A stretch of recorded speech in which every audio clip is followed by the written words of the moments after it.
تحریف نامهای الله متعال.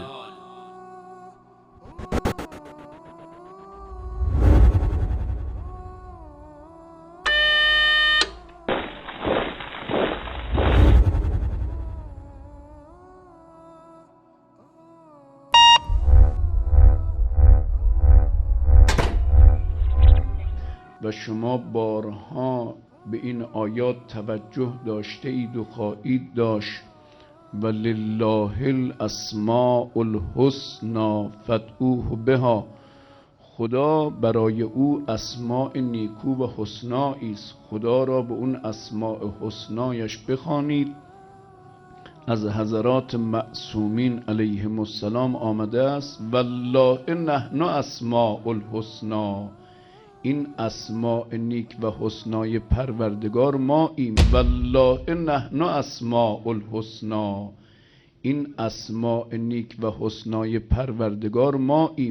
والله نحن اسماء الحسنی، این اسماء نیک و حسنای پروردگار ما ایم. یعنی خدا امر فرموده شما مردم را و ما را که خدا را به ما اهل بیت بخوانید و از طریق ما بتوانید به اون مظهر واقعی اسماء الهی برسید.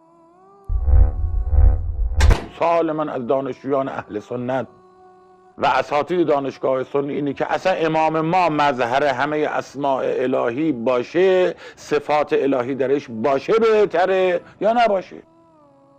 ولله الاسماء الحسنی فادعوه بها. ائمه در روایات متعدد فرمودن نحن والله الاسماء الحسنی فادعوه بها. ما به خدا قسم اون اسماء الهی، اسماء برتر نیکوتر، ما اسم عملیم، ما اسم عملی خداییم، ما اون اسم تکوینی خداییم، بالاتر از اسم لفظی، بالاتر از اسم نوشتاری. ما حقیقت اسماء اللهیم. بما بنا عرف الله و بنا عبد الله ولولا نحن ما عرف الله و ما عبد الله.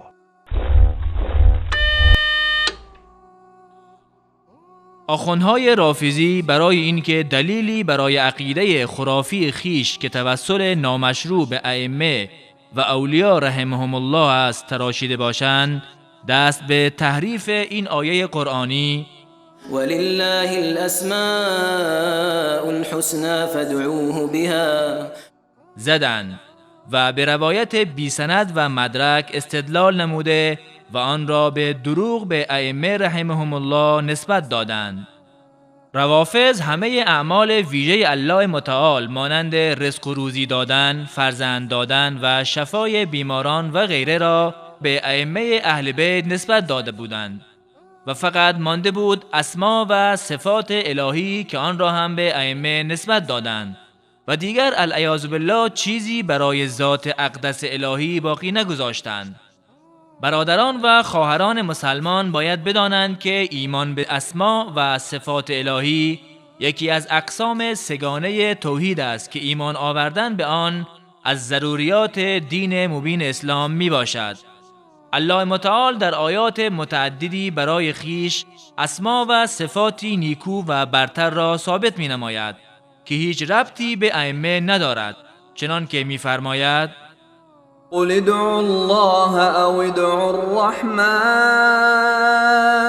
ایما تدعوا فله الاسماء الحسنى. بگو الله را بخوانید یا رحمان را بخوانید، الله را به هر کدام از نامهایش بخوانید، او دارای نامهای زیباست. آیا می توان ادعا نمود که مراد از الله و الرحمن در این آیه ائمه اند؟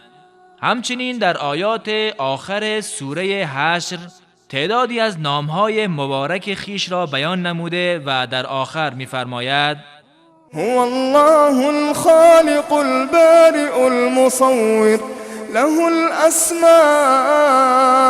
الحسنى يسبح له ما في السماوات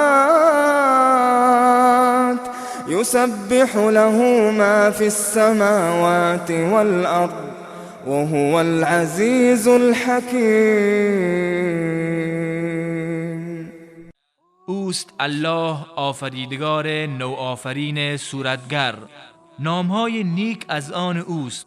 آنچه در آسمانها و زمین است او را به پاکی یاد می کنند و او پیروزمند فرزانه است. آیا می توان ادعا نمود که مراد از الرحمن، الرحیم، الملک، القدوس، السلام و دیگر اسمای نیکو و برتری که در آیات ذکر شده است ائمه؟ الله متعال اسمهای نیکو و برتر خیش را چنین وصف می نماید: وله المثل الأعلى في السماوات والأرض وهو العزيز الحكيم. و بالاترین وصفها در آسمانها و زمین از آن او یعنی الله است و او توانای با حکمت است. اگر مراد از اسماء الله ائمه، چگونه می توانند بالاترین وصفها در آسمانها و زمین باشند در حالی که نتوانستند از خود و اهل بیت خود در مقابل قاتل دفاع نمایند و یا از سم موجود در غذای خود آگاهی یابند؟ و به درستی که این گونه تفسیرها همان تحریف در اسماء الله است که الله متعال ما را از آن برحذر داشته و می‌فرماید: ولله الأسماء الحسنى فادعوه بها وذروا الذين يلحدون في أسمائه سيجزون ما كانوا يعملون. و الله دارای زیباترین و نیکوترین نامها است، پس او را بدان نامها بخوانید و ترک کنید کسانی را که در نامهای الله دست به تحریف میزنند. آنان سزای آنچه را میکنند خواهند دید.